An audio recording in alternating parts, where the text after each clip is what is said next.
dada por Deus por meio aí, né, de oração, né, um tempo de reflexão, onde eu e você teremos aí um pouco, né, ao escutar a palavra do Senhor, diante desse dia tão corrido, tão agitado, né, por que não aquietarmos agora, né, e escutar a palavra que Deus tem para nós. E a palavra que Deus traz hoje para nós é sobre casamento, né? Ele fala que o casamento foi criado por Deus. Se trata de uma instituição sagrada, você entende? Entre um homem e uma mulher. E que deve ser tratada com respeito e reverência. O segredo para um casamento feliz é convidar, né, que Jesus faça parte do relacionamento para com o casal. Que possa, né, ser assim usado para a glória, né, de Deus, sendo uma bênção para os outros. Amém? Por isso, o Senhor, ele começa, né, aí a nos ensinar com essa palavra, né, sobre a importância, a ênfase, né, do casamento. Né? A Bíblia, né, também trata, né, que a resposta, né, para o casamento, a resposta é que Deus, né, depois de Deus criar, né, os céus e a terra e tudo quanto há lá, Deus primeiro criou o homem, criou o primeiro homem e a primeira mulher. Deus realizou o casamento deles. E ele os criou, o casamento, para ser uma união especial. Você entende isso? Uma união especial entre um homem e uma mulher, para que eles pudessem formar uma família. E Gênesis 1, 27, 28 e Gênesis 2, 18 diz que Deus quer que os casais sejam felizes. Amém? E lá em Provérbios, capítulo 5, versículo 18, por meio da Bíblia, ele diz que com o casamento deve ser e também fornece princípios que podem ajudar um casal a ser feliz. Então, olha, primeiros Provérbios, lá em Provérbios, né, Provérbios capítulo 5, não primeiros Provérbios, Provérbios capítulo 5, versículo 18, ele diz que, né, Deus quer que os casais sejam felizes. E muitas das vezes a gente precisa, né, ter um entendimento como Deus quer que nós tratamos o nosso casamento. Então, se pergunta como, né, devemos tratar o nosso cônjuge, né, o nosso relacionamento. Desde o começo da história humana, Deus criou o casamento para ser uma união entre um homem e uma mulher. Já se fala em Gênesis capítulo 2, versículo 24. Então, Deus não aprova poligamia, atos homossexuais, nem casais morando juntos como se estava casado.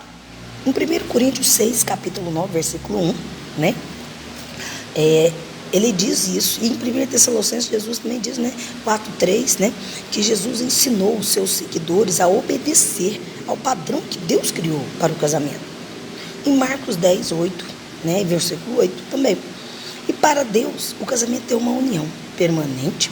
Quando um homem e uma mulher se casam, eles prometem ser leais. Entendi isso, prometem ser leais uns aos outros e permanecer juntos enquanto estiverem vivos.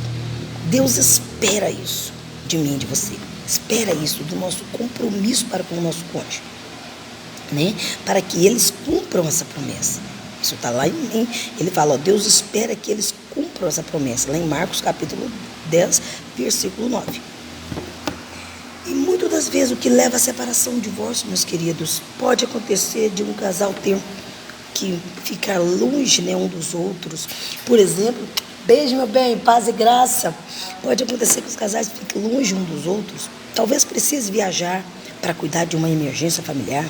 Mas a Bíblia não diz que o casal deve se separar por causa de problemas de casamento. Em vez disso, ele incentiva, né, os casais a se esforçar para resolver a situação. Lá em 1 Coríntios, né, capítulo 7, versículo 10. Como também ele fala, né, que o adultério é um motivo que a Bíblia dá para um casal se divorciar. Em Mateus 19, 9. Né, só por meio de um adultério, de coisas assim, que possa, né, ser repensado a um divórcio. Fora disso, não. Né? Então a gente precisa ter esse entendimento. E assim, de acordo com a Bíblia, se um casal decide se separar ou se divorciar por um motivo que não seja adultério, nenhum dos dois está livre para namorar ou se casar de novo. Como Mateus 5, versículo 32 ao 1 e Coríntios 7, 11. Deus também espera que os cristãos obedeçam, né, às leis do governo com relação ao casamento, Tito, capítulo 3, versículo 1, fala muito bem disso, quando existe a possibilidade de um casal registrar seu casamento segundo a lei. E eles fazem isso. Eles mostram respeito pelas autoridades e por Deus, que vê o casamento como um compromisso permanente. Amém? Então, assim, a gente precisa compreender qual que é o papel, né, que nós devemos exercer mediante ao matrimônio. E mais, compreender ainda mais que os dois precisam fazer a sua parte. O marido e a esposa precisam tratar um ao outro com amor, com respeito. Efésios capítulo 5, versículo 33 diz muito isso. Eles devem atender às necessidades sexuais um do outro, né, de forma amorosa, né, e rejeitar completamente qualquer tipo de infidelidade. Lá em 1 Coríntios capítulo 7, versículo 3 e Hebreus 13, versículo 4. Diz muito isso. Como também ele diz, né, para nós que se eles tiverem filhos, a criação deles é responsabilidade tanto do marido quanto da esposa. Não é só da esposa. A responsabilidade dos filhos é tanto do marido como da esposa. Você vai ver isso lá no livro de Provérbios, capítulo 6, versículo 20. A Bíblia não entra em detalhes sobre como o casal deve tomar decisões com relação ao trabalho secular, né, e as tarefas domésticas, mas ele pode analisar junto e decidir o que é melhor para a família. Então, meus queridos, o que o marido precisa fazer é que o marido, ele é o cabeça. Se ele é o cabeça, o marido, ele tem essa autoridade de estar... A Maísa vai ver lá na papelaria os lápis e a borracha, para ver se ela pediu para a Dorinha vai passar a lista para a gente ver, porque às vezes não mudando sai mais barato. Fala para ela ver, mas eu dei uma olhada para fazer a encomenda do meu. Hã? Eu dei uma olhada para fazer a encomenda do meu. Você já olhou? Tá, mas aí eu vejo dela. Mas aí eu não tenho jeito de fazer do outro, não. Só vejo para ver se ficou qual a diferença. Tá? Perdão. Lá perto de casa, a papelaria também. Então, meus queridos, estava continuando. Peço perdão por ter dado a pausa, né?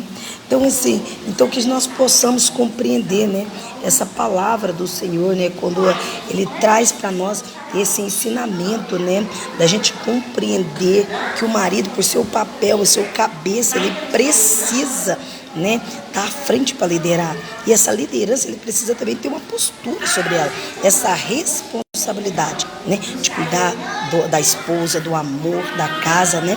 E assim a gente finaliza aqui com